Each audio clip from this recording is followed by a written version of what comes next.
ಚಾರ್ಮಡಿ ಘಾಟ್ನಲ್ಲಿ ರಸ್ತೆಯ ಮಧ್ಯ ಒಂಟಿ ಸಲಗ ಆರ್ಭಟ ಮಾಡಿದೆ. ಆನೆ ಕಂಡು ಆತಂಕದಲ್ಲಿ ವಾಹನ ಸವಾರರೆಲ್ಲರೂ ಎಲ್ಲೆಲ್ಲಿ ನಿಂತಿದ್ರು ಅಲ್ಲಲ್ಲೇ ನಿಂತ್ಕೊಂಡಿದ್ದಾರೆ. ಮಂಗಳೂರು ಚಿಕ್ಕಮಗಳೂರು ಎರಡೂ ಕಡೆಗೆ ಟ್ರಾಫಿಕ್ ಜಾಮ್ ಕಿಲೋಮೀಟರ್ ಗಟ್ಟಲೆ ಆಗಿದೆಯಂತೆ. ನೆಟ್ವರ್ಕ್ ಕೂಡ ಇಲ್ಲ. ಪಾಪ ಪ್ರಯಾಣಿಕರ ಪರದಾಟ ಕೇಳಂಗಿಲ್ಲ. ಕಳೆದ ರಾತ್ರಿ ಕೂಡ ರಸ್ತೆ ಮಧ್ಯ ಒಂಟಿ ಸಲಗ ಒಂದು ನಿಂತ್ಕೊಂಡಿತ್ತು.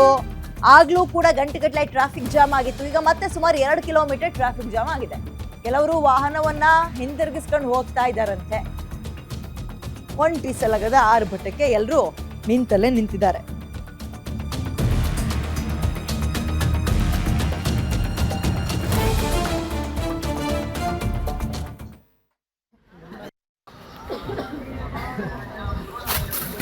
ಓಕೆ, ನೋಡಿ ಅಲ್ಲಿ ಅದ್ರ ಪಾಡಿಗೆ ಅದು ನಿಂತಿದೆ. ಅದು ಆ ಕಡೆನೂ ಹೋಗ್ತಿಲ್ಲ, ಈ ಕಡೆನೂ ಹೋಗ್ತಿಲ್ಲ. ಅದ್ರ ಮಧ್ಯ ದಾಟಿಸ್ಕೊಂಡು ಆ ಕಡೆ ಹೋಗೋ ಧೈರ್ಯ ಇವ್ರುಗಳಿಗೂ ಇಲ್ಲ.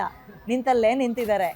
ಸದ್ಯ ಅದಕ್ಕೆಲ್ಲೋ ಮದಗಿದ ಹತ್ತಿದೆ ಅಥವಾ ಕೋಪ ಗೀಪ ಬರದೆ ಅದ್ರ ಪಾಡಿಗೆ ಅದು ವಾಪಸ್ ಹೋದ್ರೆ ಸರಿ. ಇಲ್ಲ ಅಂದ್ರೆ ಯಾಕಂದ್ರೆ ತೀರಾ ಇಳಿಜಾರಿನ ಪ್ರದೇಶ ಏನು ಇಲ್ಲ ಸದ್ಯಕ್ಕೆ ನಾವು ನೋಡ್ತಿರೋ ಹಂಗೆ. ಇಳಿಜಾರಾದ್ರೇನೋ ಹೆಂಗೋ ಕಣ್ ತಪ್ಪಿಸ್ಕೊಂಡು ಓಡೋಗ್ತಾರೆ ಅನ್ಬೋದು. ಅದು ಯಾವ ಕಡೆ ಬೇಕಾದ್ರೂ ಅಟ್ಯಾಕ್ ಮಾಡ್ಬೋದು. ನೋಡಿ ಅಲ್ಲಿ. ಆಮೇಲೆ ಇನ್ನೊಂದೇನು ಅಂದ್ರೆ ಆ ಭಾಗದಲ್ಲಿ ನೆಟ್ವರ್ಕ್ ಸಿಗಲ್ಲ. ಯಾರಿಗಾರು ಫೋನ್ ಮಾಡೋಣ ಏನಾದ್ರು ಅಂದ್ರೆ ಅದು ಆಗ್ತಾ ಇಲ್ಲ. ವಿಡಿಯೋ ಮಾಡ್ಕೊಂಡು ಸುಮ್ಮನೆ ನಿಂತಿದ್ದಾರೆ. ನೋಡಿ, ಝೂಗಿಗೆಲ್ಲ ಹೋಗ್ಬೇಕಿತ್ತು ಕಾಡನೆ ನೋಡೋಕ್ಕೆ. ಇಲ್ಲೇ ಕಣ್ಣೆದ್ರಿಗೆ ಸಿಕ್ಕಿದೆ. ಏನು ಕಿತಾಪತಿ ಮಾಡಿದೆ, ಸುಮ್ಮನೆ ನೋಡಿಕೊಂಡು ಅದು ಹೋಗೋ ತನಕ ಕಾಯಿರಿ, ಆಮೇಲೆ ವಾಪಸ್ ಹೋಗಿ ಅಷ್ಟೇ. ಇನ್ನೇನು ಹೇಳೋದು.